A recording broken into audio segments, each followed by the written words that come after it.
Alam nyo, totoo lang, lahat ng kailangan mo, binibigay ng Diyos. Yung tingin mong kulang ngayon, hindi mo yun kailangan ngayon. Kaya wala kang masasabi. Wala.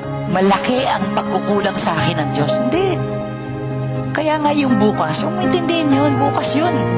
Yung babayaran mo next month, huwag mo intindihin. Baka mauna pa kunin na tayo ni Lord eh. Hindi ba? Minsan doon tayo kinakain eh. You know why? Because you don't read the Word of God. You don't read yung character, yung heart ni God na gusto tayong pagyamanin ng Panginoon. Saan mo matututunan yun?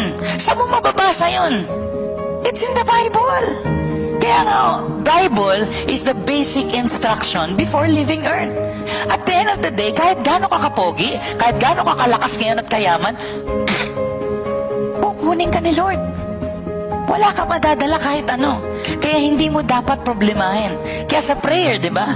Give us this day our daily bread.